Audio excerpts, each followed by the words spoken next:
네, 우리 하나님 말씀 마태복음 14장 13절부터 21절까지 보겠습니다. 마태복음 14장 13절부터 21절까지 우리 또박또박 큰 소리로 같이 읽겠습니다. 시작. 예수께서 들으시고 배를 타고 떠나사 따로 비인들에 가시니 무리가 듣고 여러 고을로부터 걸어서 따라간지라. 예수께서 나오사 큰 무리를 보시고 불쌍히 여기사 그 중에 있는 병자를 고쳐주시니라. 저녁이 되매 제자들이 나와 이르되 이곳은 빈들이요 때도 이미 저물었으니 무리를 보내어 마을에 들어가 먹을 것을 사 먹게 하소서. 예수께서 이르시되 갈 것 없다. 너희가 먹을 것을 주라. 제자들이 이르되 여기 우리에게 있는 것은 떡 5개와 물고기 2마리뿐이니이다. 이르시되 그것을 내게 가져오라 하시고 무리를 명하여 잔디 위에 앉히시고 떡 5개와 물고기 2마리를 가지사 하늘을 우러러 축사하시고 떡을 떼어 제자들에게 주시매 제자들이 무리에게 주니 다 배불리 먹고 남은 조각을 12바구니에 차게 거두었으며 먹은 사람은 여자와 어린이 외에 5,000명이나 되었더라. 아멘. 오늘도 말씀 들으시고 정말 큰 은혜, 크게 하나님이 도우시는 믿음을 갖기를 바랍니다. 네. 어제 제가 설교했지만은 어제도 계속 몇 번을 들었어요.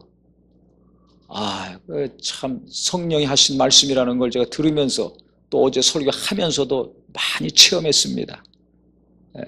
전 설교하면서 제가 준비도 안 하고 깨닫지도 듣지도 보지도 못한 설교를 할 때가 있어요. 정말 하나님이 하셨다, 성령이 하셨다는 것을 확실히 하죠. 체험하죠. 설교하면서도 그렇고 하고 나서도 그렇고. 그래 너희가 무슨 말할지 염려하지 말라. 너희 속에 계신 성령이 말씀하실 거라는 말씀이 진짜 맞는 말씀입니다. 참 그래서 오늘도 성령이 역사하시는 말씀, 성령으로 깨닫고 은혜 받는 귀한 시간 되기를 다시 한번 예수 이름으로 축원합니다. 저기 지금 우리가 잘 아는 오병이의 이적의 사건입니다. 여기 13절 다시 보면 예수께서 들으시고 배를 타고 떠나서 따로 빈들에 가시니 무리가 듣고 여러 고을로부터 걸어서 따라간지라. 예수님이 배 타고 이제 다른 편에 맞은편 가셨는데 그 소식을 듣고 많은 사람들이 또 예수님이 도착하시는 곳에 미리 가서 또 있습니다. 갔는데 예수께서 큰 무리를 보시고 불쌍히 여기사 그랬어요. 너무 많은 사람들이 빈들에 이제 예수님이 계시는데 너무 많은 자들이 왔어요. 왜 왔겠습니까? 병 고침 받으려고 오든지 말씀 들으려고 오든지 무엇인가 예수로부터 자기들의 위로받고 소망을 얻으려고 온 거예요. 근데 그 중에 병든 사람은 금방 눈에 보입니다. 여기도 이렇게 있지만은 병든 사람 벌써 안색이 안 좋죠.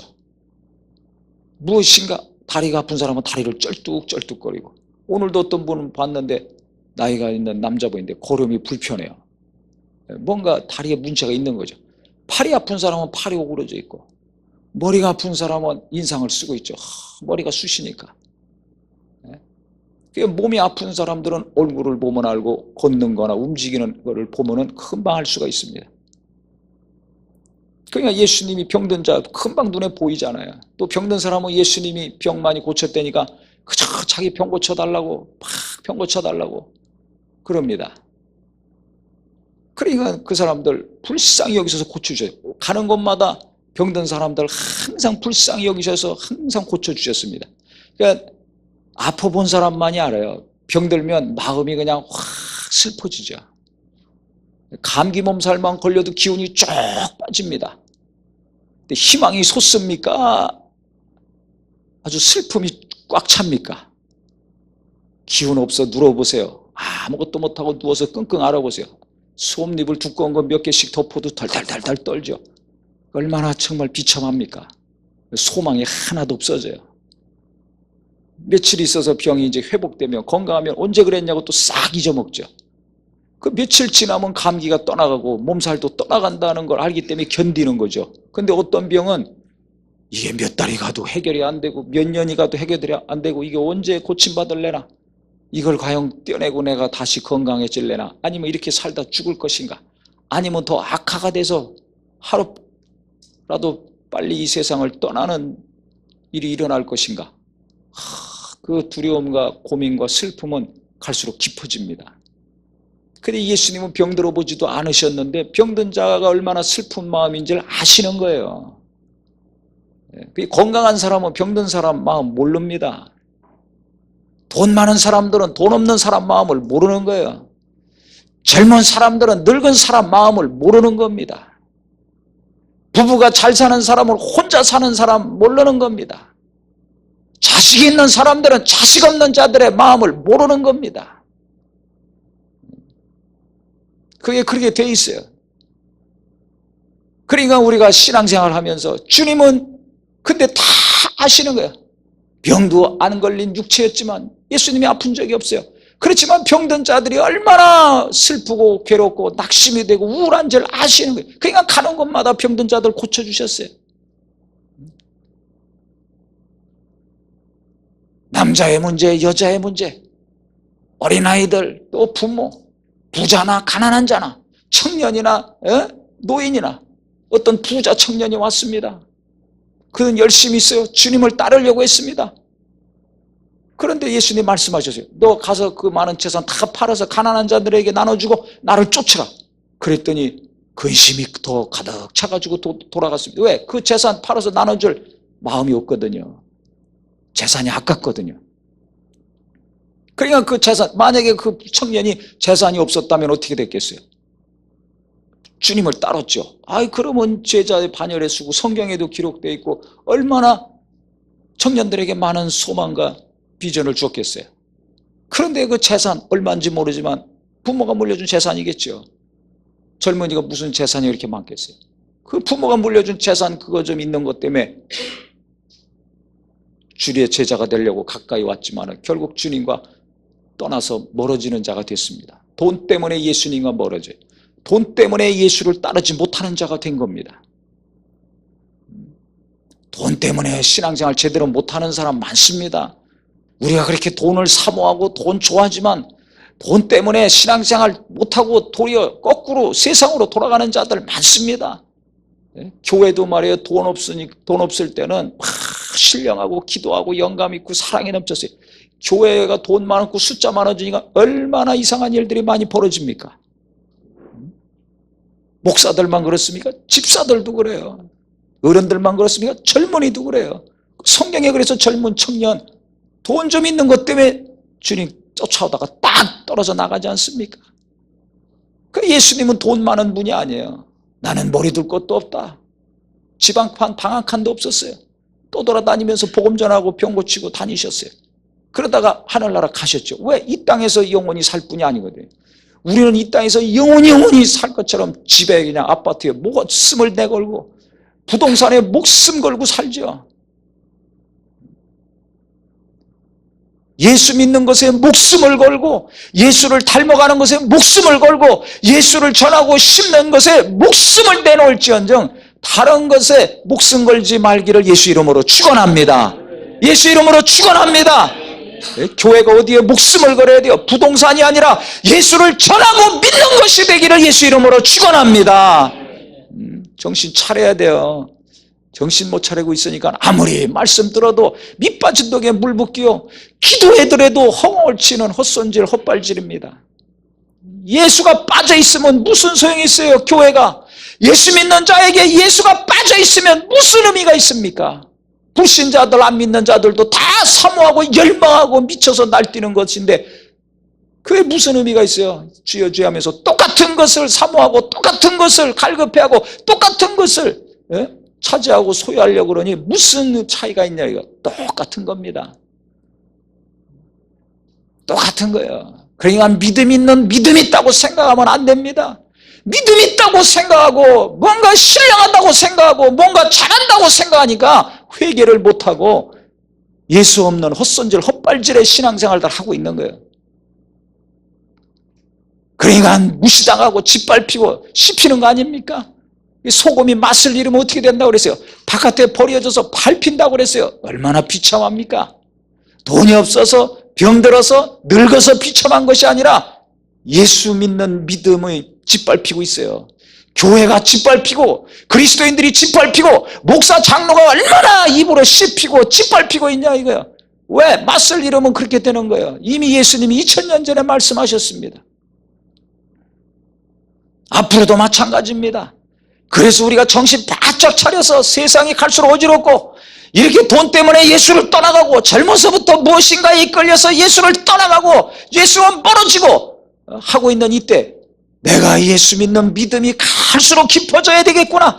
나와 내 자식들이 예수 제대로 잘 믿는 자가 되어야 되겠구나. 누가 무시하고 박대하고 멸시하든지 관계없이 돈이 내게 많이 들어오든 많이 빠져나가든 관계없이 방 한 칸이 있든지 대저택이 있든지 관계없이 예수 제대로 믿어야 되겠구나. 예수 제대로 전해야 되겠구나. 예수 믿는 곳에 목숨을 걸어야 되겠구나. 결단하기를 예수 이름으로 축원합니다. 안 그러면 멍한 사이에 그냥 주님과 멀어져 나가는 거예요. 정신 차려야 됩니다. 정신 차려야 됩니다. 정신 못 차리고 있으면 순간에 그 청년 주님을 사랑해서 왔잖아요. 헌신하려고 왔지 않습니까? 주님과 함께 무엇인가 의미 있는 삶을 자기가 살겠다고 온 거 아닙니까? 근데 돈이 올무가 돼가지고 딱 떠나가지 않습니까? 브레이크가 확 걸려. 엑셀레이터가 밟혀야 되는데 더 예수께로 더 예수께로 더 하나님께로 막 천성으로 가야 되는데 브레이크 딱 걸려가지고 젊은 나이에 그냥 딱 아웃됐어요. 얼마나 불쌍합니까? 그래서 제가 젊은 나이에 은혜 받고서 20대 초반에 은혜 받고 하나님이 부르시고 감동하셔서 이제 헌신하려고 그러는데 이 대학교 졸업할 때 되니까 누구는 뭐 어디 취직했다 그러고 어디 취직했다 그러고 뭐 유학 간다 그러고 보니까 제 주변에 있는 고등학교 동창이나 제 과 동기 애들 보니까 다 가는 길이 뭐 대기업에 가고 유학 가고 뭐 다 이런 거예요. 아니면 뭐 대학원 가고 딱 세 가지죠. 저만 하나님, 나 은혜 받아서 나 하나님을 해야 되는데 유학도 포기하고 대학원도 포기하고 직장도 포기하고 난 하나님을 해야 되는데 차비 몇 푼 받고서 그거 하나님 일 해야 되는데 그건 이 졸업할 때쯤에 친구들 주변에 있는 동창들 쭉 만나고 이제 하잖아요. 저만 가는 길이 달라요. 그래서 내가 이 길을 가야 되나 말아야 되나 다시 고민을 하면서 필름을 되돌렸어요. 예수 믿기 이전에 어떻게 내가 살았는가, 예수 믿을 때 처음에 하나님이 어떻게 은혜를 주셨는가, 그 다음에 몇 년 안 됐지만 하나님이 그동안 어떻게 역사하셨는가, 20년 동안의 필름을 다시 역사를 돌려보고 예수께서 베푸신 은혜를 다시 곰곰이 생각하니까 아주 더 분명하고 확실해져요. 가는 길이 정말 다들 졸업하면 가는 길이 정해져 있지만 정반대의 길을 가지만 이 길이 제대로 가는 길이구나. 좁은 문이지만은 소수가 가지만 하나님이 인도하시는 길이구나. 나는 이 길을 갈 수밖에 없다. 왜? 이 세상에서 예수 그리스도가 제게 주신 것이 너무나 크고 값졌기 때문에 다른 길을 갈 수가 없었습니다. 그래서 은혜 받고 거듭난 지 제가 3학년 2학기 여름방학 때 예수를 만났거든요. 그 졸업하기 전에 이미 결정을 했어요. 내 평생 풀타임으로 하나님 일을 해야 되겠다. 하나님이 부르시는 대로 해야지 어떻게 해요. 받은 바 은혜가 너무나 커가지고. 그런데 나중에 보니까 은혜 받아서 헌신했는데 조금 있다 보니까 이 부자 청년처럼 이거 가지고는 나는 못 살아. 그러면 떠나서 다시 이제 뭐 직장으로 가고 이거 가지고는 안 돼. 또 하다가 또 다시 공부해서 뭐 좋은 자리로 가고. 어떤 경우는 아내가 전도사 하다 그런 사람도 있어요. 아내가 이 박봉에 어떻게 해갖고 살고 나 이거 도무지 못 살겠다. 이게 남편은 하나님을 하려고 그래도 아내가 못 살겠다고 그래가지고 전도사다 다 못하고 다시 직업을 갖는 경우도 있습니다. 그러니까 지금은 뭐 그런 고민들 안 하지만 옛날에는 이 하나님 일 하는 사람하고 시집가서 결혼하려면 그 아내도 똑같이 헌신을 해야 돼요. 아주 굶을 각오하고 거지같이 살 생각하고 대한민국에서 가장 밑바닥의 삶을 살 생각하고 시집가야지, 결혼해야지. 안 그러면 그거 못 삽니다. 남들 100만 원 벌 때 10만 원 갖고 살아야 되는데, 2, 300씩 벌 때 3, 40 갖고 살아야 되는데 계산이 안 나오잖아요. 그러니까 믿음을 가지지 않고서는 하나님께 모든 것을, 말로만이 아니라 진짜 하나님께 모든 삶을 맡기고 하나님만 의지하고 기도하면서 날마다 일용할 양식을 구하는 믿음이 아니고서는 살 수가 없어요. 시집 갈 수도 없고. 아직 그러니까 부부가 똑같이 헌신되고 똑같이 믿음이 있어야 살 수가 있죠. 그런다고 그 당시나 뭐 지금이나 하나님이라는 사람들이 굶어 죽었다는 거 없어요. 하나님이 알아서 먹이시고 입히시고 재우시고 공부시키기 위해서 다 삽니다. 왜? 하나님은 살아계시기 때문에 그렇습니다.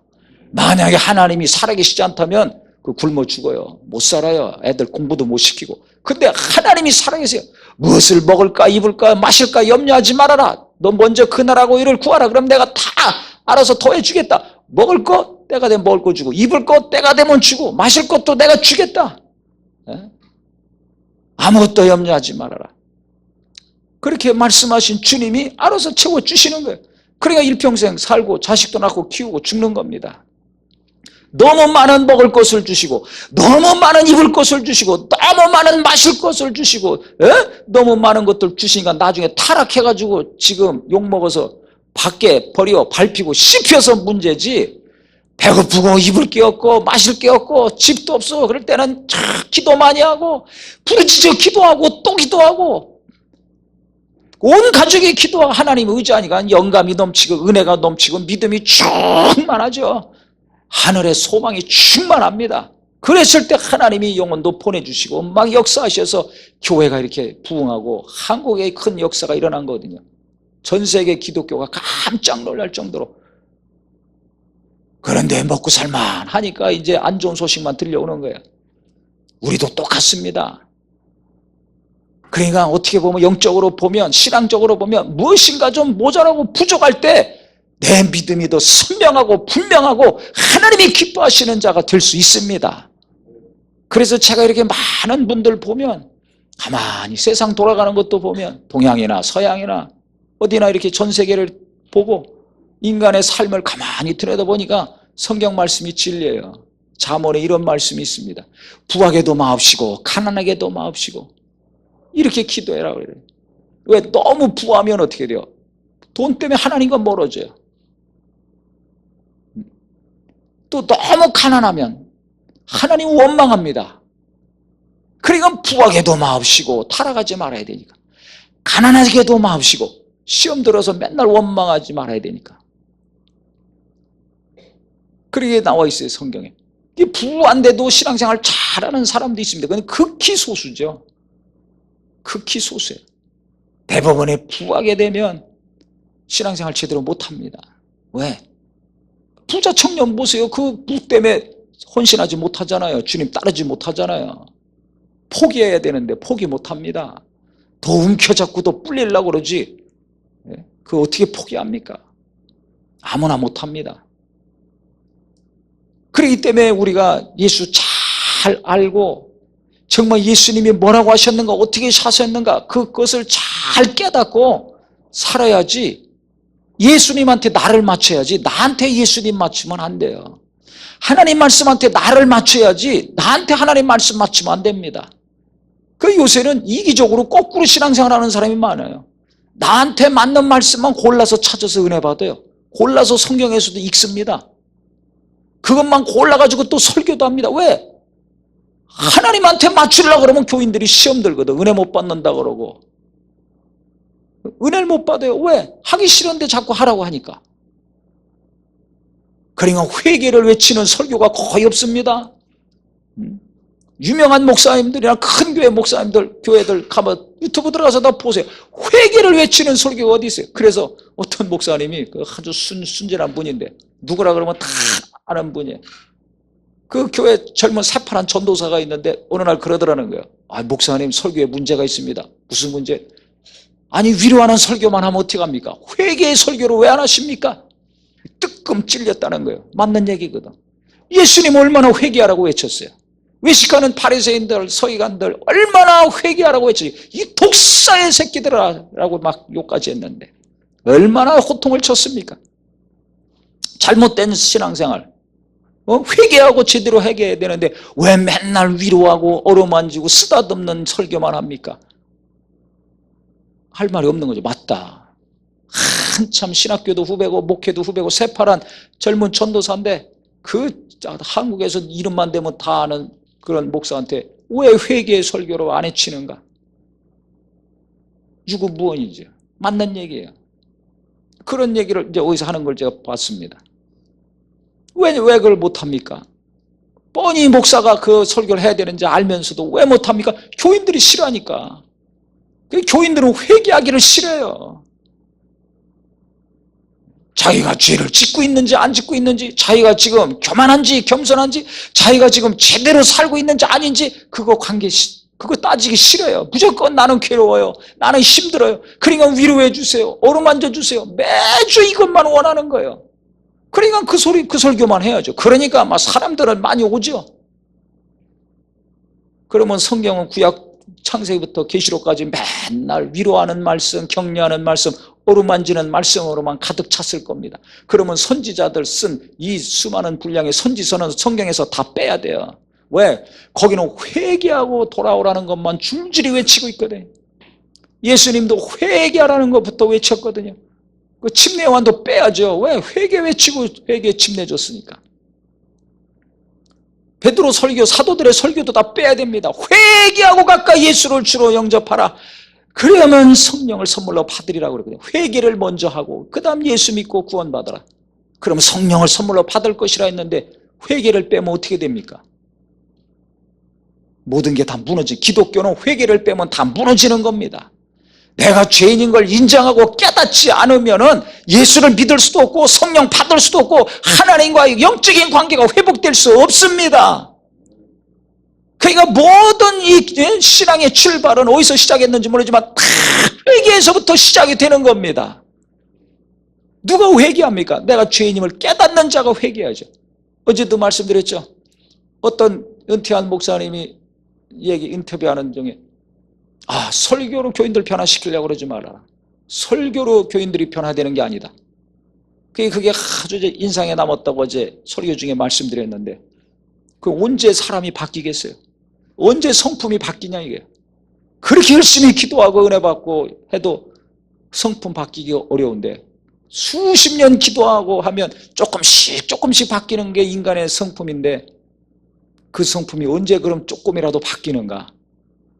말씀 듣고 깨닫고 돌이켜서 조금씩 바뀌기도 하지만 진짜 제대로 바뀌는 거는 하나님이 내가 이 성품 잘못된 거구나, 내 이 기질 이거 잘못된 거구나, 내가 이 말하고 행동하는 거 이게 크게 심각한 거구나, 그 심각성을 그냥 일반적으로 이것이 얼마나 가족들에게 이웃들에게 고통과 아픔을 주는지 그 심각성을 하나님이 성령으로 깨닫게 하실 때, 그때 그 사람이 심각하게 그것을 깨달으니까 바뀌게 되는 것이고 바꾸려고 노력을 하게 됩니다.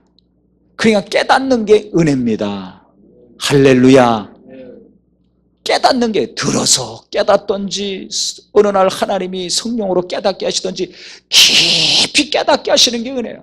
그래서 예수도 믿을 때 언제 그렇게 예수를 확실히 믿습니까? 내가 죄인임을 깊이 성령으로 깨달았을 때 눈물 콧물 쏟는 회개하고 예수 만나고 영접하지 않습니까? 거듭나지 않습니까?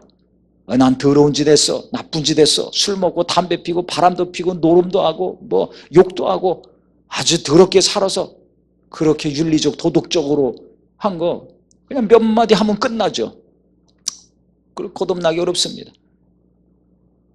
깨끗하게 살았건 더럽게 살았건 착하게 살았건 악하게 살았건 정말 내가 하나님 앞에서 죄인이구나, 하나님 없이 내가 스스로 살려고 했던 것 자체가 죄인이구나, 하나님을 인정하지 않고 살았던 것이 죄인이구나 하는 것을 깊이 깨닫게 하실 때 그 사람이 온전한 회개를 하죠.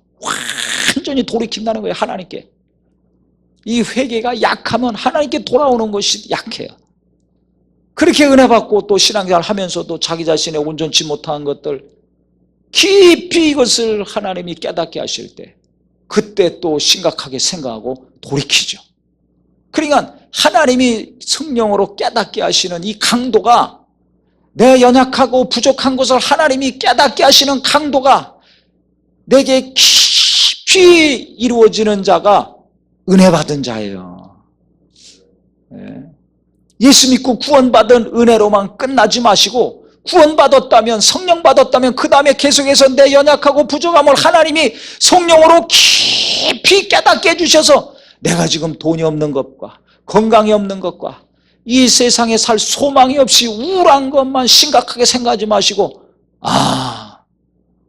내 안에 이 온전치 못한 것이 있구나, 이 상태로 내가 하늘 날아가면 안 되겠구나, 여기서 죽으면 안 되겠구나 해서 하나님이 이걸 깨닫게 하심으로, 깊이 깨닫게 하심으로 내 안에 있는 온전치 못한 것들을 하나씩 점도 흠도 빼고 불순물 하나씩 빼서 전금같이 번쩍번쩍 빛나는 영혼이 되어서 주님 앞에 가야 되겠구나. 그래서 하나님이 내가 아직 안 죽고 이 땅에 살아있게 하시는구나 생각해서 자기 마음을 거룩하게 하고 정결케 하는 은혜가 있기를 예수 이름으로 축원합니다. 지금 이 상태로 하늘나라 가면 됩니까? 안 됩니까? 안 되잖아요, 아직. 그런데 괴로우면 죽고 싶습니다. 계속 아파서 누워있어 보세요. 얼마나 죽고 싶은지 몰라요.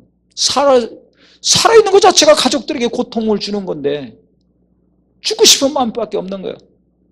또 경제적으로 어려워 보세요. 여기저기 손 벌리고 다니다가 그것도 한두 번이지 자꾸 달라고 그래 보세요. 하나님이나 어제 말씀처럼 자꾸 달라고 그럴 때 하나님이나 꾸짖지 아니하고 후하게 무엇인가 주시지, 사람들은 자꾸 손 벌리고 달라고 그러면 싫어합니다. 욕합니다. 그럼 죽고 싶잖아요. 없는데, 먹고 살 게 없는데 자꾸 여기저기 손 벌리고 사람들은 뭐라고 하고 죽고 싶죠. 그래서 IMF 터졌을 때 사업하던 사람들 부도나니까 어떻게 해요? 동반 자살들 그때 많이 했습니다. 처자식 데리고 같이 다 죽는 거예요. 자기만 죽으면 어떻게 해? 그 자식들 어떻게 살아라고? 자기 아내 어떻게 살아라고? 그러니까 이 세상 어떻게 하냐? 같이 다 죽어버리는 거죠. 경제적으로 위기가 닥치거나 육체적으로 심한 질병이 걸려서 어렵거나 그러면 마음이 그냥 팍 천근 낭떠러지로 떨어지는 것처럼 막 떨어집니다. 한도 끝도 없이 떨어집니다. 그래서 의지도 약해지고 살 소망도 없어지고 막 녹아내리는 거예요. 그럼 뭐에 남는 건? 살아있는 것 자체가 고통이고 괴로움이니까 죽고 싶은 것밖에 없죠. 막 죽고 싶은 거예요.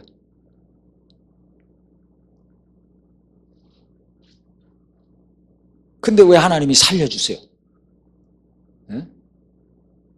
무엇인가 해야 될 일이 남아 있으니까 하나님이 살려주시는 겁니다. 너 이 상태로 오지 말아라. 너 지금 돈이 없다고? 병들었다고? 남들이 무시한다고? 세상에서 먹고 살기 힘들다고? 사람 노릇하기 힘들다고? 하루하루 살기도 힘들다고? 죽고 싶지? 너 그 상태로 오면 안 된다는 거예요. 무엇인가 하나님이 우리랑 만날 때는 우리가 하나님과 기쁨으로 만나기를 원하십니다. 혼인잔치인데 기쁨으로 만나시기를 원하시는 게 깨끗이 단장이 되고 고운 세마포 입고 만나기를 원하시는 겁니다. 그러니까 내가 죽고 싶을 때가 있고 막 몸도 힘들고 경제적으로도 힘들고 일 때문에도 힘들고 무엇인가 내 마음을 자꾸 기운 빠지게 하는 것 때문에 소망이 자꾸 없어진다면 그것만 생각하고 낙심하지 마시고 하나님이 성령으로 감동하시고 깨닫게 하시는 은혜, 무슨 은혜? 내가 이대로 가면 안 되겠구나. 육체적인 삶은 이렇게 힘들지만은 하나님은 내 영혼을 사랑하셔서 내 영혼이 언젠간 하나님 앞에 설 텐데 내가 깨끗한 세마포 입고 정결한 신부가 되어서 주님을 만나야 될 텐데 이대로 이렇게 가면 안 되겠구나. 그래서 예수님이 나를 만나시려고 하시는데 준비되어서 깨끗하게 단장되어서 나를 만나려고 하신다는 걸 아셔서 내 마음을 잘 돌이키고 하나님의 은혜로 위로받고 치료받게 해달라는 기도가 있기를 예수 이름으로 축원합니다. 왜 그러냐면 병든 자 예수님이 불쌍히 여기셨잖아요. 있는 자는 그것 때문에 주님을 따르려다가도 갔지만은 없는 자들은 항상 예수를 향해서 달려왔습니다. 왜? 없기 때문에, 부족하기 때문에 예수를 의지하는 거예요. 있는 자들 예수 의지 않습니다. 힘 있을 때 예수 믿습니까? 기운이 쭉 빠지니까 예수 의지하는 겁니다. 잘 나갈 때 하나님께 나옵니까? 회개합니까? 네. 곤두박질을 쳐서 낭떠러지 끝에 가서 떨어질 만하니까 그때 손들고 천보의 의지 없사옵니다. 무릎 꿇고 나오는 거 아닙니까? 그러니까 우리가 인간적으로 볼 때, 육체적으로 볼 때는 막 죽고 싶은데 바로 그때가 가장 하나님의 은혜를 최고로 많이 받을 수 있는 때라는 걸 아시기를 예수 이름으로 축원합니다. 그래서 그 능력 있고 역사했던 바울도 뭐라 그래요? 가시가, 육체에 가시가 있어서 3번이나 구했어요. 이거 빼달라고. 얼마나 아프겠어요? 얼마나 괴로워. 어떤 경우는 핍박이 너무 세서 살 소망이 끊어지고 마음에 사형선고를 받은 줄 알았다고 했습니다. 고린도후서 1장에 보면. 근데 그때 하나님이 데려가셨어요? 안 데려갔어요. 야, 이제 핍박을 많이 받네. 돌로 몇 번씩 맞고 기절하고 죽은 줄 알고 막 내다버리고 그랬잖아요, 사람들이. 아이고, 안 되겠구나. 너 일로 와라. 데려가지 않으셨어요. 그렇게 핍박이 몰아치는데도 무엇인가 더 깨달아야 될 것이 있어요, 바울이. 그 내버려 두시는 겁니다. 그 바울이 하나님의 은혜로 딱 깨달았죠. 아, 저 돌 던지고 핍박하고 죽으려고 덤비는 사람들을 보고 자기 현실을 볼 때는 살 소망이 끊어지고 마음에 사형 선고 받은 줄 알았지만 저 사람들 쳐다보지도 않고 나를 보지도 않고 오직 예수를 다시 살리신 하나님을 바라봤을 때, 현실을 바라봤을 때는 죽고 싶었지만 예수를 살리신 하나님을 바라보고 의지했더니 하나님이 그 위경에서, 절망에서 나를 살려주셨다. 그러니까 너희들도 그 하나님을 바라보고 의지해서 하나님의 위로를 받고 힘을 얻어라. 이렇게 얘기하고 있는 겁니다. 3번씩이나 가시 뽑아달라고 했지만 하나님이 가시 뽑아주셨습니까? 안 뽑아주셨습니까? 안 뽑아주셨어요. 왜? 바울에게 또 깨닫게 하시고 바울에게 또 온전케 하실 무엇인가가 있었기 때문에 그래요. 그때 그가 깨달은 건 뭐예요? 주님 말씀하셨죠. 내 은혜가 내게 족하다. 그는 무언가 모자라다고 생각해서 간절히 3번씩이나 심각하게 기도했지만 가시가 얼마나 아픕니까? 찔려봐서 알잖아요. 얼마나 아파요. 잠시도 가만히 있지 못합니다. 무슨 일도 못합니다. 그 빼야지. 그게 너무 괴로운 거예요. 그런데 내 은혜가 내게 족하다. 너는 모자라다고 생각해서 지금 그렇게 기도하고 있는데, 간절히 기도하고 있는데 아니다. 내 은혜가 내가 족하다. 네가 약할 때 내 능력은 네 약한 네 육체 속에서 강하게 된다. 그래서 그때 그 말씀을 듣고 바울이 딱 생각이 바뀌었죠. 아, 내가 지금까지 하나님의 은혜와 능력으로 일했지만 아직도 내가 온전한 믿음이 아니구나. 아직도 내가 하나님을 잘 모르고 일하고 살았구나. 하나님의 은혜는 내가 약할 때, 내가 괴로울 때, 내가 아플 때, 그때 내가 강하고 건강하고 온전할 때보다, 일 열심히 잘할 때보다 하나님의 은혜는 그때 내게 더 충만히 임해지는 것이구나. 하나님의 능력과 강함은 내가 약하면 약할수록 내 안에서 더 역사하시는 것이구나. 이걸 깨닫고 체험해서 슬픔이 변하여 기쁨이 돼가지고 자기 연약함을 더 자랑하고 자기 부족함을 더 자랑했다고 고백하지 않습니까? 이런 시간이 가면 갈수록 그가 극심한 고통과 아픔이 있었지만 시간이 가면 갈수록 그의 믿음은 더 온전해지고 더 견고해지고 더 높아지는 겁니다. 무엇을 통해서? 고난을 통해서. 깨닫기를 예수 이름으로 축원합니다. 행복한 일, 기쁜 일을 통해서는 아니에요. 슬픈 일, 괴로운 일, 아픈 일을 통해 가지고 죽어라고 하나님이 했는데, 죽어라고 내가 주님을 섬겼는데, 죽어라고 전도하고 교회를 세워갔는데 왜 내게 이런 일이 일어나야 되는가? 그래서 그때마다 그가 하나님을 의지하게 하시고 그때마다 하나님은 놀라운 비밀을 깨닫게 하셨어요. 그러니까 믿음은 갈수록 온전해지고 온전해지고 온전해지고 견고해지고 수준이 올라가는 거예요. 믿음의 수준이 올라가는 거예요. 우리는 삶의 질, 육체가 편안해지는 이 육신의 삶의 질만 높이려고 할 것이 아니라 내 영혼의 질, 믿음의 수준도 계속 높아지는 자가 되기를 예수 이름으로 축원합니다. 근데 삶의 질만 높이려면 육체가 편안해지는 것만 잘 살려고 노력하면 이 믿음은 떨어지더라고요. 한국 교회가 증명하고 있지 않습니까? 지금 100년의 역사가. 주위 사람들도 보세요. 많은 것을 소유하고 넉넉하게 사는 분들 보세요. 신앙생활 간절하게 해서 이 고난 가운데 믿음의 수준이 높아집니까? 고난 당할 게 별로 없는데 뭐가 높아져요? 현상 유지만 해도 굉장한 거죠. 기도하다가 기도 안 하고, 성경 보다가 성경 안 보고, 전도하다가 전도 안 하고, 헌금하다가 헌금도 안 하고, 봉사하다가도 봉사 안 하고, 이런 분들이 더 많아지고 있잖아요. 뭐든지 신앙생활도 편안하게 하려고 다들 요령 피우고 있잖아요. 근데 무슨 믿음의 질이 올라갑니까? 그 누가 언제 기도합니까? 어려운 일 닥치면 그때 막 기도하죠. 시도 때도 없이 막 기도하지 않습니까? 가정의 일이건 사업의 일이건 개인의 일이건 어떤 어려움이 닥치면 그때 막 기도합니다. 그때 성경 막 봅니다. 왜? 하나님 말씀으로 인도함 받아야 되니까. 안 보던 성경 붙들고 막 성경 파고 들어가죠. 쳐다도 안 보던 말씀 그냥 막 들고서 은혜 받으려고 그러고 인도함 받으려고 그러고. 목사 가까이 오면 도망갔던 사람이 어려운 일 생겨보세요. 목사한테 전화 걸고 사모한테 전화해가지고 기도해 주세요. 이런 일이 있습니다. 한번 만나십시다. 이러죠. 그러니까 어려운 일이 생기면 하나님께 가까이 가게 돼 있어요.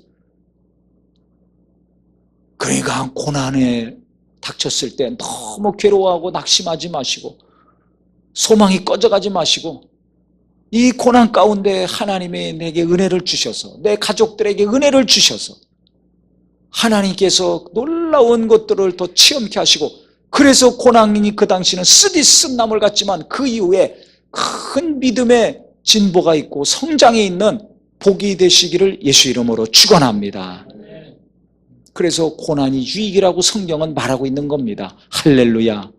예수님도 아들이시지만 이 땅에 육체를 입고 오셔서 고난을 통해서 순종을 배우셨다고 히브리 기자는 말하고 있어요. 그래서 이 고난이 우리에게 어떤 유익이 되는가? 믿음을 온전케 하고 영혼을 빛나게 하고 하나님을 더 가까이 하게 해서 하나님이 무엇인가 더 놀라운 것을 체험케 하는 복의 근원이 되는 것입니다. 그래서 예수님이 첫 마디가 뭐예요? 가르치실 때 심령이 가난한 자 복이 있나니 천국이 저희 것이며 심령이 가난해. 언제 가난해집니까? 고난이 닥쳤을 때 가난해지지 않습니까? 심령이 마음이 언제 가난해지냐 이거예요. 아플 때 마음이 가난해지잖아요. 돈이 있을 때가 아니라 돈이 없을 때 마음이 가난해집니다. 일이 잘 될 때가 아니라 안 될 때, 누군가가 날 칭찬할 때가 아니라 나를 비난하고 욕하고 할 때, 죽이려고 할 때 마음이 가난해집니다. 그때 하늘의 것이 임한다는 겁니다. 그때 예수께 나오고 하나님 만나는 자가 된다는 것입니다. 그게 복이라는 거예요. 육체적으로 보면, 현실적으로 보면 복이 아닌데, 다 복이 아닌데 영적으로 보면 그게 복이라는 거예요. 그러니까 우리가 진짜 복을 받고 그 하늘의 것을 담고 하나님의 위로와 그 은혜로 사는 자 되길 원한다면 이 땅에 어려운 거 너무 그거 신경 쓰고 거기에 매여서 무너지지 말아야 됩니다. 그때 내가 당장은 어렵고 마음은 무너지지만 이때 내가 하나님 만날 때구나. 이때 하나님의 은혜가 임하겠구나. 내가 이렇게 어려움 겪고 정말 힘든 거 보니까 자식도 속세이고 정말 일도 안 되고 물질도 꽉꽉 막혀서 들어오는 건 없고 빠져나가는 것만 여기저기 빠져나가고 왜 이렇게 고난이 닥치고 어려움이 닥치는가? 하나님이 날 버리셨는가? 이렇게 생각하지 마시고 이 어려움이 자꾸 닥치는 거 보니까 무엇인가 하나님이 또 은혜를 주시려고 그러고 무엇인가 또 나를 온전케 하시려고 그러고 무엇인가 또 큰 역사를 이루시려고 하시는구나. 한쪽에서는 마음이 무너지지만 한쪽에서는 소망이 생기기를 예수 이름으로 축원합니다. 그러면 그럴 때 그렇게 어려울 때 하나님은 어떻게 우리를 도우시는가? 오늘 본문에 잘 나와 있어요. 먼저 그 수많은 무리 중에 병든 자 항상 슬픔과 낙심을 가지고 사는 자들을 먼저 치료해 주셨어요. 근데 문제는 이제 멀쩡한 사람도 문제입니다. 우리가 병이 있을 때 괴롭지만 멀쩡해도 괴로울 때가 얼마나 많습니까? 멀쩡한 사들, 이 다 괴로운 사람들이 이렇게 몰려다니는 거예요. 편안한 사람들은 뭐하러 이렇게 광에 들판까지 와가지고 밥도 안 먹고 집에도 안 가고 쫓아다니겠어요. 집에 가서 부부간에 깨가 쏟아지고 이쁜 자식들이 있어서 깨가 쏟아지면 이렇게 예수님 쫓아다닐 필요가 없습니다. 다 집에 가서 같이 식구들하고 재미 보죠. 친구가 있어서 좋은 사람은 친구들하고 가서 재미 보고. 근데 이 사람들은 무엇인가 마음에 근심이 가득 차고 슬픔이 가득 찬 사람들이에요. 그러니까 집에도 안 가고 예수님 쫓아다니는 겁니다. 근데 밥 먹을 때가 됐는데 식사도 못해요. 왜? 거기 가난한 자들이니까. 있는 자들 같으면 뭐 싸들고 다니든지 가서 사 먹지 않겠어요? 그러니까 진짜 불쌍한 자들이에요. 영혼만 불쌍한 것이 아니라 육체적인 삶도 불쌍한 사람들입니다. 그러니까 예수님이 너무 가슴이 아프셔가지고 아니 때가 되면 집으로 가야 되는데 안 가잖아요. 왜 안 가요? 예수님이 좋으니까 안 가는 거예요. 뭐가 좋아? 예수님에게서 돈이 나옵니까? 무슨 아파트 뭐 출전권 당첨권이 나옵니까? 학교 졸업장이 나옵니까? 뭐 어느 회사에 이제 취직이 됐다고 뭐 그 회사 사원증이 나옵니까? 공무원 됐다고 무슨 자격증이 나옵니까? 아무것도 나오는 것은 없어요. 그런데 예수님과 함께 있으면 위로가 되고 그분의 말씀을 들으면 마음이 평안해지고 소망이 생기는 거예요. 이 세상 어디서도 들을 수 없었던 위로와 평안을 얻습니다. 소망을 얻습니다. 그러니까 이 사람들이 안 가는 거예요. 집에 가면 심란한데 할 것도 없고 소망도 없고 우울하고 짜증나고 신경질 나는데 취직도 안 되고 실업자 안 돼. 남들은 비웃고 무시하고 박대하고 천대하는데 손가락질하는데 가기 싫은 거예요. 근데 예수님은 손가락질 안 해. 예수님은 비난하지 않아. 예수님은 무시하지도 않아. 존중해줘. 그분과 함께 있고 그분의 말씀을 들으면 저분이 나를 사랑한다는 게 너무 느껴지고 체험이 돼. 그러니까 안 가는 거예요. 배가 고파도 가기가 싫어. 배고프고 기운이 빠지는데도 주님과 함께 있고 싶고 그분의 말씀을 듣고 싶고 그런 겁니다. 그러니까 예수님 마음이 얼마나 정말 안타깝겠어요. 그렇게 이 땅에서 어렵게 사는 자들 볼 때도 마음이 묘지는데 아니 지금 뭐 밥 먹을 시간이 지나서 배에서 꼬르륵 소리가 나는데도 안 가니까 얼마나 딱합니까? 그래서 예수님이 제자들에게 야, 이 성경 잘 보세요. 15절에 보면 저녁이 되매 제자들이 나와 이르되 이곳은 빈들이요 때도 이미 저물었으니 무리를 보내어 마을에 들어가 먹을 것을 사 먹게 하소서. 제자들이 먼저 이야기했습니다. 가만히 보니까 다 배고파가지고 굶주려 있는데 저 사람들 빨리 가서 보내가지고 먹을 것 사 먹으라고 하십시오. 그랬더니 예수께서 이르시되 갈 것 없다. 너희가 먹을 것을 주라. 근데 제자들도 뭐가 있어요? 아무것도 없지. 그랬더니 제자들이 이르되 여기 우리에게 있는 것은 떡 5개와 물고기 2마리 뿐이니이다. 떡 5개 물고기 2마리면 혼자 먹어도 양이 안 찹니다. 나눠 먹어도 한 2-3사람이 먹으면 끝나잖아요. 한 덩어리씩 먹으면 5명이면 끝납니다. 생선 2마리 1마리씩 먹으면 7명이면 끝납니다. 조금씩 더 나눠 먹으면 10명이면 먹을 거 없어요. 제자들하고 예수님 먹을 것만 딱 가지고 온 거예요. 나머지 저 수많은 무리들 저거 우리가 어떻게 먹입니까? 그러니까 지금 예수님하고 제자들도 가난한 거예요? 부자예요? 가난한 겁니다. 지금 똑같은 사람들끼리 모여 있어요.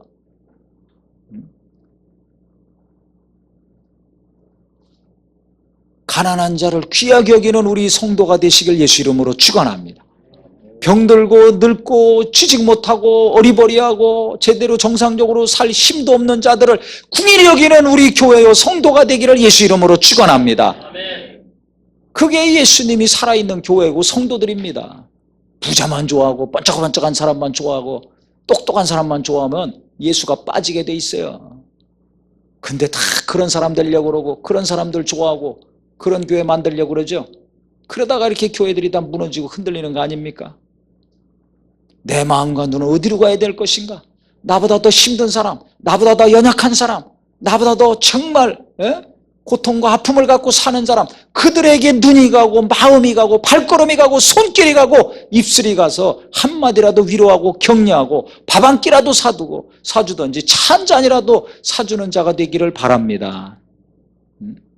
그 자가 예수 더 잘 믿는 자예요.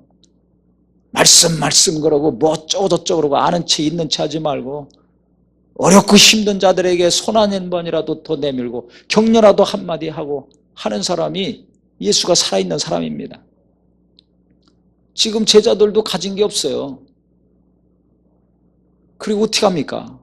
사람들은 구름대같이 있고 다 배는 고프고 다 먹어야 되는데 어떻게 합니까? 그랬더니 예수님이 가져와라 그랬어요.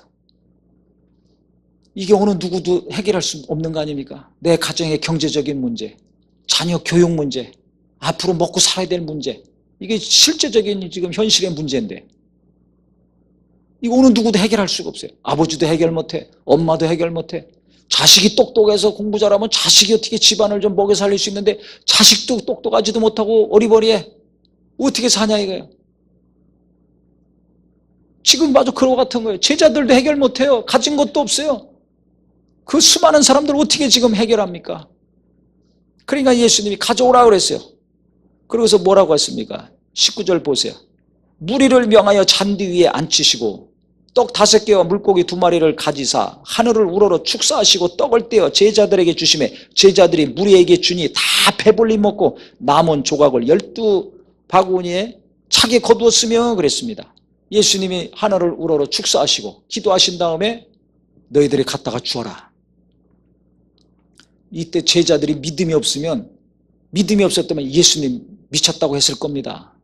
주여 정신을 차리시옵소서. 왜 이러시나이까? 고정하시옵소서. 이렇게 나왔을 겁니다. 근데 제자들이 어떻게 했어요? 예수님이 기도하신 다음에 나눠줘라 했더니 그대로 순종해서 갖다 줬습니다. 갖다 줬더니 이게 끊임없이 떡이고 생선이고 계속 나오는 겁니다. 할렐루야. 누가 기도했더니? 예수님이. 계속 나오는 거예요. 계속. 그래서 어느 정도나 먹었냐면 5,000명, 남자만 5,000명입니다. 그럼 여자, 어린아이, 노인까지 하면 이 숫자가 몇만 명 되는 거예요. 근데 어떻게 먹었대요? 조금만 먹었답니까? 많이 먹었다고 합니까? 배불리 먹었어요. 많이 먹은 거죠. 아무것도 없는 가난한 자들이었지만 예수님은 이들 배불리 먹여주셨어요. 그리고 12광줄이나 남았어요. 나중에 또 7병의 이적이 나옵니다. 4,000명이나 먹었어요. 7광줄이나 거뒀습니다. 그러니까 하나님은 어떻게 역사하시는가? 내가 어떤 부족한 것이 어떤 모자라는 것이 있다 할지라도 하나님은 배부르게 채워주시는 분, 그 다음에 12광줄이 7광줄이 남을 정도로 넘치게 채워주시고 부어주시는 분이라는 걸 믿으시기를 예수 이름으로 축원합니다. 이게 중요한 거예요. 내게로 가져오라고 그랬어요.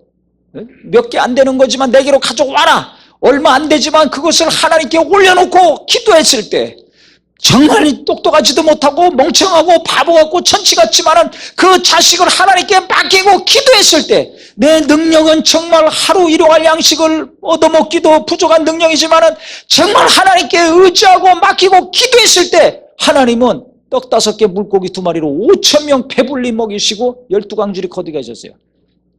떡 7개 물고기 2마리로 4,000명 먹이시고 7광줄이 또 거두게 하셨어요.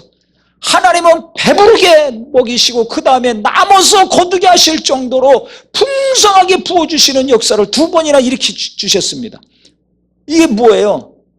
우리가 아무리 부족하고 아무리 가난하고 아무리 연약하다 할지라도 내가 내 삶을 포기하지 않고 내가 하고 있는 일을 포기하지 않고 가정을 포기하지 않고 자식을 포기하지 않고 일을 포기하지 않고 믿음을 포기하지 않고 기도를 중단하지 않고 하나님께 의지하고 기도하고 나간다면 하나님께서 배부를 정도로 먹고 남을 정도로 거둘 정도로 내게 부어주시는 하나님이라는 걸 믿으시길 예수 이름으로 축원합니다. 이걸 체험하는 자가 있기를 바랍니다. 이걸 체험해야지. 성경에 있는 건 뻔히 알잖아요, 머리로는. 그런데 이건 나하고는 거리가 먼데. 그 왜 거리가 먼 줄 아세요?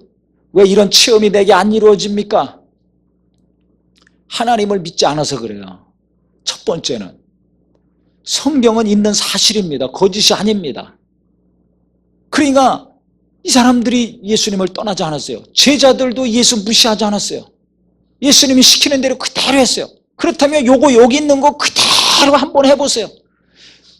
경제적인 일이건 자녀 교육의 일이건 신앙생활에 관련된 건 사업이건 무엇이든지 간에 하나님이 내 영혼과 육체 이와 같이 정말 풍성하게 배부르게 채워주시고 도와주시고 흘러서 넘쳐 남아서 거둘 정도로 무엇인가 영혼과 육체에 부어주시길 원하십니까? 내 가족들에게도 내 자식들에게도 이와 같이 하나님이 놀라운 것을 부어주시길 원하십니까? 네. 그렇다면 여기 있는 거 그대로 하면 됩니다. 이들이 예수님 아무리 어렵더라도 예수님 떠나지 않았어요. 문제는 이거예요. 근데 우리는 뭔가 조금 어렵고 힘들면 주님과 멀어집니다. 돈 더 벌어야 된다고 하면서 주님과 멀어져요. 돈 또 있으면 쓰면서 주님과 멀어져요. 배고프다고 먹을 거 없다고 또 원망하면서 주님과 멀어져요. 이들은 예수님 능력 있는 분인데 저렇게 병 고치는 분인데 가면 뭐 알아서 떡도 주고 빵도 주고 국수도 주고 고기도 주고 다 나올 거야 이런 생각 가지고 머물렀던 게 아닙니다. 이들이 주님께 함께 있었던 것은 아까도 말씀드렸지만 주님의 말씀이 너무 은혜가 돼가지고 떠나지 않고 배고프지만 주님을 따라다닌 겁니다. 뭐 때문에? 예수님 한 분 때문에. 예수 입에서 나오는 말씀과 그 능력과 위로와 소망과 생명의 역사 때문에 같이 있었던 거예요. 내가 예수를 의지해야 될 이유가 바로 여기에 있습니다. 떡이고 돈이고 건강은 두 번째입니다. 첫 번째가 예수 그리스도의 말씀이 되기를 예수 이름으로 축원합니다. 예수님의 위로요 생명이요 평안의 역사기를 예수 이름으로 축원합니다. 떡을 보고 예수께 왔다면 안 돼요. 사업 잘 되는 거 가지고 예수께 나오면 안 됩니다. 이들은 그것 때문에 지금 여기 있는 게 아니에요. 예수로 말미암아 그분의 말씀을 듣기만 하면 위로가 되고 평안이 되고 소망이 됐어요. 어디서도 얻을 수 못하는 그 놀라운 사랑과 위로를 예수의 말씀을 통해서 이들이 체험합니다. 그랬을 때 주님께서 이들을 긍휼히 여기시고 이 놀라운 이적을 베풀어 주신 것입니다. 언제 내게 배부른 역사, 남아서 누군가에게 베풀고 도울고 섬길 수 있는 이 놀라운 풍요의 역사가 내 영혼과 육체, 영역 간에 이루어지는가? 하나님의 말씀을 사모하고 예수님의 말씀의 위로를 받고 생명을 얻고 소망을 얻는 것 때문에 이 세상의 다른 곳으로는 위로받지 못하지만 예수님의 말씀으로 위로받고 이곳 다른 곳에서는 내가 어려움 겪지만은 예수님께 오기만 하면 마음이 평안해지고 생명의 삶을 산다는 걸 깨달을 때 하나님은 그 자에게 놀라운 것을 입히시고 먹이시고 배부르게 채워주십니다. 그러니까 말씀으로 승부 걸으려고 하셔야 돼요. 네? 돈으로 승부 걸려고 그러지 말고 말씀으로 살려고 결심하기를 바랍니다. 다른 것에 마음과 생각을 뺏기지 말고 어렵고 힘들면 힘들수록 말씀을 파고 들어가고 듣고 읽는 자가 되기를 예수 이름으로 축원합니다. 그래서 계시록의 말씀을 듣고 보고 읽는 자가 복이 있다고 성경은 말하고 있는 거예요. 뭘 맨날 쳐다보고 있습니까? 뭘 맨날 깊이 묵상하고 있습니까? 가만히 보세요. 내 머리를, 내 마음을. 무엇이 내 가슴에 항상 가득 차 있습니까? 하나님 말씀이 되면 그때부터 하나님은 나를 배부르게 하십니다. 하나님 말씀이 내게 계속 임하고 하나님 말씀이 내게 계속 머물게 해보세요. 그때부터 하나님은 이와 같이 남는 역사, 부으셔서 정말 12광질이 남는 그 놀라운 역사를 이루어 주실 것입니다. 그랬을 때 무엇인가 남에게 생명을 더 주고 은혜도 주고 위로도 주고 물질로도 섬기고 베푸는 역사가 일어나는 거예요. 그래서 시편 1장에도 보세요. 복 있는 자는 누가 복 있는 자라고 그랬어요? 악인의 꾀를 쫓지 아니하고 죄인의 길에 서지 아니하고 오만한 자리에 앉지 아니하고 악인의 꾀, 원수 마귀의 생각을 쫓지 않는다는 거예요. 유혹을 쫓지 않는다는 겁니다. 정과 욕심에 이끌리지 않는다는 거예요. 죄인의 길에 서지 않는다. 거룩하게 구별된 삶을 산다는 겁니다. 지저분하게 더럽게 안 산다는 겁니다. 오만한 자의 자리에 앉지 않는다 그랬어요. 겸손하다는 겁니다. 다 명예와 권력욕이 있잖아요. 높은 자리에 앉고 싶지 않아요. 그거 안 한다는 겁니다. 그렇게 깨끗하고 겸손하고 거룩한 심령에 오직 여호와의 말씀을 주야로 묵상하는 자로다. 이게 복 있는 자라고 성경은 말하고 있잖아요. 그래서 내가 진짜 복의 주인공이 되려면 이와 같이 오병의 이적 같은 삶이 내게 계속해서 이루어지기를 원한다면 내 마음이 깨끗해야 되겠구나. 내 마음이 더 낮아져야 되겠구나. 내가 더 거룩하게 살아야 되겠구나. 그 마음에다가 하나님 말씀이 들어와서 주야로 묵상한다 그랬어요. 주야로 하나님 말씀을 생각하고 깊이 묵상하는 하나님 말씀이 내 안에 항상 거하죠. 시들지 않는다 그랬어요. 네? 이 사람은 복이 있다 그랬어요. 잎사귀가 시들지 않는다 그랬어요. 시조를 쫓아 과실을 열매를 맺는다 그랬어요. 젊었을 때나 늙었을 때나 계속해서 열매 맺는 삶, 싱싱하게 이파리가 항상 나오는 삶을 살 수 있다는 것입니다. 근데 악인은 형통치 못하다 그랬어요. 악인은 뭐예요? 악한 자의 생각을 쫓는 것이고 죄인의 길에 날마다 들락달락하는 자고 높은 자리를 사모하고 하나님 말씀은 없으면 어떻게 돼요? 그냥 악인의 삶을 사는 거예요. 원수가 좋아하는 욕심과 정욕의 삶을 사는 겁니다. 교만한 삶을 살게 되는 겁니다. 그러니까 내가 무엇에 신경 써야 되는가? 어려우면 어려울수록, 힘들면 힘들수록 무엇인가 하나님 이와 같이 배부르게 하시고 난 남을 정도로 정말 부어주시길 원한다면 내가 마음부터 정결케 해야 되겠구나. 내가 생각부터 정리를 잘 해야 되겠구나. 내가 정신 차리고 더 겸손하려고 노력을 해야 되겠구나. 교회에서나 직장에서나 가정에서나 다 따져지려고 힘쓰는 은혜가 있기를 바랍니다. 더 깨끗하고 정직하게 살고 일하려고 힘쓰기를 예수 이름으로 축원합니다. 그 다음에 하나님 말씀이 임해야 된다는 거예요. 뭐가 임해요? 하나님 말씀을 이 세상에 어떤 것보다 내가 하나님 말씀을 제일 사모하고 사모해서 그 말씀으로 내가 위로받고 그 말씀으로 힘을 얻고 그 말씀을 계속 묵상하고 산다면 그 다음부터 하나님이 나를 배부르게 하시는 일이 일어나는 겁니다. 시들지 않고 시간이 가면 갈수록 무언가 잘 되고 열매 맺는 게 이루어지는 겁니다. 그러니까 이 사람들 예수님 말씀 때문에 쫓아갔지 무엇 때문에 갔겠어요? 예수님 때문에 쫓아갔지 무엇 때문에 갔겠어요? 예수님 인물 주고 보고 갔습니까? 옷을 보고 갔습니까? 아무것도 없습니다. 마음이 괴롭고 힘드니까, 삶이 힘드니까 위로와 소망을 주시는 예수님, 그분 그냥 그거 보고 간 거예요. 그 입에서 나오는 말씀, 그것 때문에 계속 이렇게 있는 겁니다. 말씀을 사모하는 자, 예수를 사모하는 자, 하나님의 위로를 받고 은혜를 받고 정말 그분으로부터 오는 진정한 평안을 사모하는 자에게 하나님은 때가 참에 놀라운 역사를 이루어 주신다. 그러니까 내가 날마다 주님을 사모해야 되겠구나. 주의 말씀을 사모해야 되겠구나. 심령을 거룩하고 정결케 한 다음에 주의 말씀을 계속해서 생각하고 묵상하고 음미하는 자가 되어야 되겠구나. 그래서 하나님께서 때가 참에 주님이 손대시고 명령하시니까 그냥 5,000명이 먹고 4,000명이 먹고 12광줄 7광줄씩 남지 않습니까? 그 많은 사람들이 조금씩 먹고 맛만 본 것이 아니라 다 배불리 먹지 않았습니까? 내 가족들이 다 영혼도 배부르고 육체도 배부르고 남는 역사가 있어서 누군가에게 베푸는 복이 있기를 예수 이름으로 축원합니다. 우리 성도들이 영혼에도 큰 은혜가 임하고 정말 육체 일도 잘 되어서 계속해서 연약한 분들과 연약한 교회를 섬기는 교회가 되기를 예수 이름으로 축원합니다.